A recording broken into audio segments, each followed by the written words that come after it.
Bon, bonsoir à tous et à tous. Après avoir eu à traiter Active Directory dans ses différentes formes, savoir l'installation, la création des objets, la création d'une chaîne, l'intégration dans le domaine, on va passer sur ce que l'on appelle le DNS. Donc le DNS qui est un système de nom de domaine. Donc là, je vais vous présenter les DNS au niveau de mes slides qui sont là. Donc là, le DNS, c'est un système de nom de domaine qui permet de traduire une adresse IP en ordre. Donc les adresses IP ne peuvent pas être retenues tous. Ça, c'est impossible. Déjà, Google même dispose de milliers d'adresses. Retenir 10 adresses, moi, des fois, bon, pour trouver 20 adresses, c'est pas possible. Donc là, c'est pourquoi ce système a été créé. Donc, vous voyez sur les diapos qui sont là. Donc, ce système sous forme d'arborescence. Donc là, comme vous le voyez, il est indispensable de moins au fonctionnement d'Internet. Mais il est hiérarchisé. Là, vous avez des niveaux. Déjà, nous avons ce que l'on appelle les TLD, top level domain. Donc, tout ce qui concerne .org.fr, tout ce qui est gouvernemental, et tout ça, ce sont les TLD nationaux. Donc, les TLD nationaux. Et nous avons les TLD génériques. Donc, les TLD génériques qui sont, bon, .com, .org, ainsi de suite. Ça sont les TLD génériques. Ce sont les deux types de top level domain qui existent. Maintenant, ce système de nom de domaine, on dit qu'il utilise le protocole UDP, le protocole TCP, sur le port 53. Il est constitué de 13 serveurs. Maintenant, quand on dit 13 serveurs, ce n'est pas 13 serveurs physiques. Donc, ce sont des serveurs redondants. Ce sont des serveurs redondants qui sont gérés par médicaments. Donc, c'est eux qui gèrent les noms de domaine. Donc, tout ce qui est serveur de noms de domaine, c'est géré par ce département des États-Unis d'Amérique. Nous, on va passer à la pratique. Donc, le reste, on va le voir au niveau de la pratique. Bon, dans la pratique, je suis toujours sur ma machine. Hop. Ça.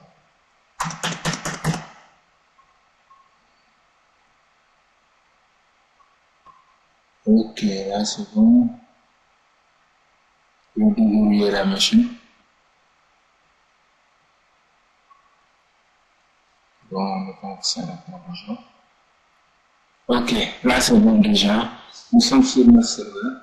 Maintenant, pour ceux qui ont eu à suivre les vidéos que j'ai fait sur Active Directory, donc lors de la création, donc lors de l'installation, après l'installation, on a promis le serveur. Donc, lors de ces manipulations, on a l'option de mettre le DNS. Maintenant, si votre DNS n'est pas intégré, bien n'est pas déjà installé, je vous conseille de le faire. Donc, quand vous lancez au niveau de votre, comment on appelle ça encore, votre PowerShell, bon, je vais vous faire directement ici sur le CMD, qui est trop surchargé.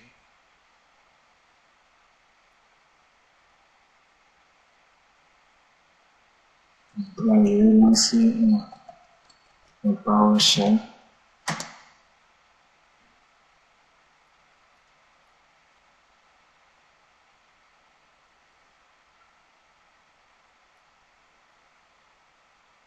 Plusieurs choses là, je peux les vérifier. Tout ça déjà.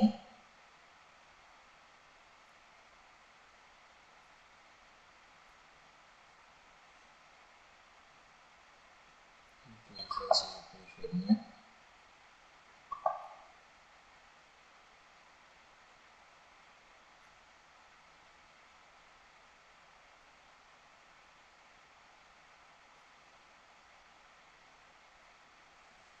Bon, là, c'est bon déjà. Donc là, parce qu'on va partager les images.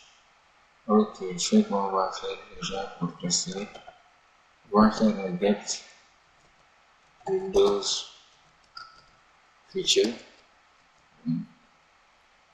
One, DNS, Serveur.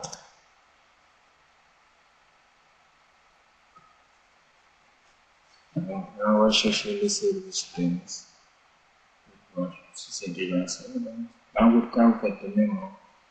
Il faut regarder si c'est déjà installé. Si vous ne pouvez pas le voir là-bas, vous pouvez le faire ici. Donc ça, c'est seulement pour beaucoup de processus qui consomment beaucoup de ressources ici.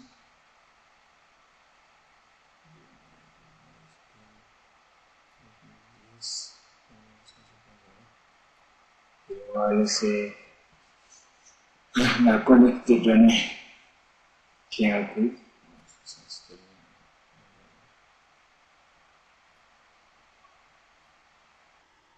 Ok, là c'est bon déjà. Donc, ça c'était seulement pour vous montrer comment faire pour savoir si votre DNS est installé ou pas. Donc, en ligne de commande, vous pouvez le voir au niveau de votre dashboard. Donc, le gestionnaire de serveur. Si ce n'est pas le cas, il suffit de lancer la commande ici, install Windows switching. Donc là, vous mettez un DNS, donc c'est le nom du bureau, vous tirez un peu de management tools.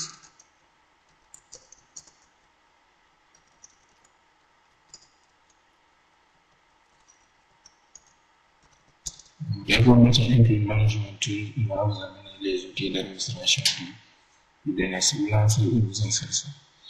Donc, après l'installation ici, vous rendez au niveau d'outils. Quand vous êtes au niveau de votre gestionnaire de serveur, vous mettez l'outil. Quand vous allez vous utiliser le DNS qui est là, vous cliquez sur DNS. Vous attendez que la fenêtre d'administration du DNS s'ouvre. Ça ne devrait pas prendre beaucoup de temps, mais comme le serveur travaille beaucoup, je vais prendre 15 secondes. Voilà, si vous avez déjà ouvert, vous allez ici, vous cliquez sur Master. Après l'installation, il y a ce qu'on appelle deux types de zones. Donc, la zone de recherche directe et la zone de recherche DNS. Donc, la zone de recherche directe va vous permettre de faire la liaison dans le domaine adresse IP. Et la zone de recherche inverse, cela va faire l'adresse IP vers le domaine. Les adresses IP que vous voyez ici, ce sont les machines qui sont intégrées dans le domaine box. Donc, ça, c'est l'adresse IP du serveur. Maintenant, au niveau de la zone de recherche directe, nous avons plusieurs types d'enregistrement. Donc là, vous avez l'enregistrement type A qui suffit là. Là, on peut avoir d'autres enregistrements. Là, on va avoir l'enregistrement de type A. Bon, pour dire 4A du moins, qui bon, quand vous avez 4A du moins, excusez-moi, quand vous avez 4A, ça signifie que vous allez chercher une adresse IP, IPv4. A, c'est IP, IPv4. Bon, excusez-moi. A, 4A, c'est IPv6, A, c'est IP, IPv4. Là, vous voyez le même signal, donc la signal fait référence au 3W. Donc, vous voyez sur le site, vous mettez www.google.com.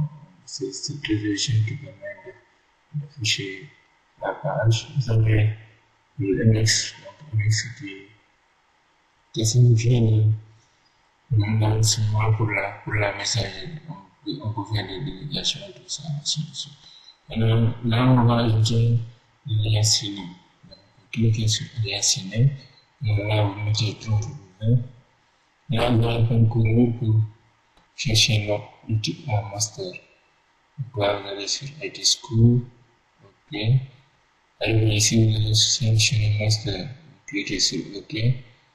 Vous prenez les paramètres. Et là, vous allez voir Alliance qui est là disponible. alias master school.org. Maintenant, là, on peut rester là sur la zone de recherche directe.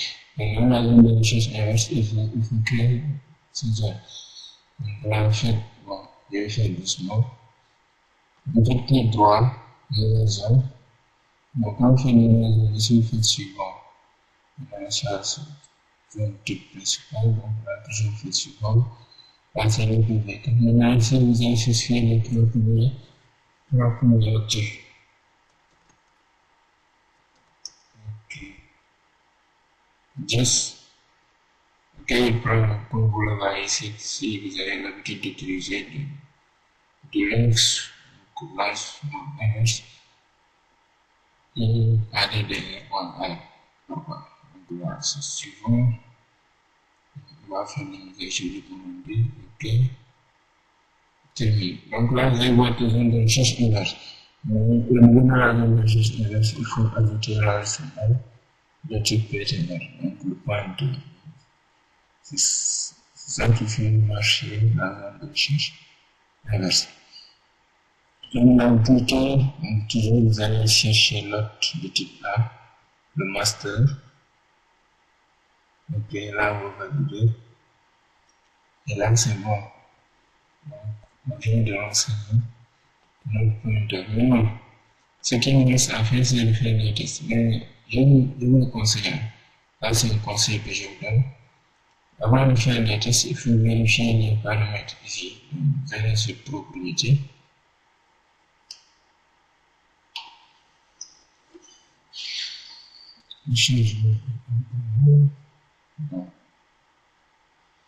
Utilisez uniquement l'adresse IP. Cliquez. Ok. Donc là, vous avez d'autres paramètres, que ce soit les redirecteurs, donc rediriger les requêtes DNS vers d'autres serveurs. Donc, l'indicateur, la synchronisation des serveurs qui sont déjà installés, la sécurité et d'autres options. Donc ça, je pense qu'on va y revenir au fur et à mesure. Là, on va valider.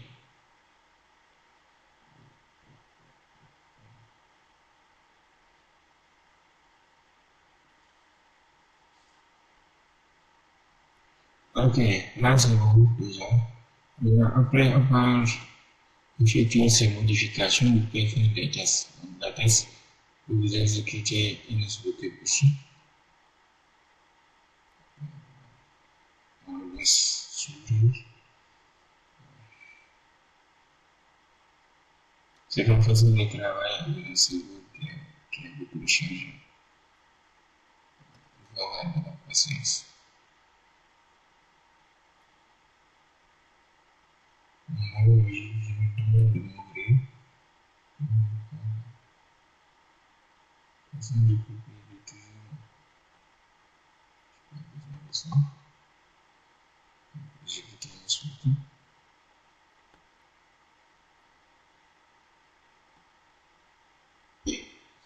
Donc, quand vous avez ça, ça montre que bon, ça montre que déjà la communication marche. On va faire les tests. Donc là, on va laisser le 3W. Donc là, ça prend la zone de recherche directe. La requête. Aussi, ça répond à la requête. Donc là, déjà, votre DNS marche. C'est pour les configurations de base concernant le DNS, c'est ça.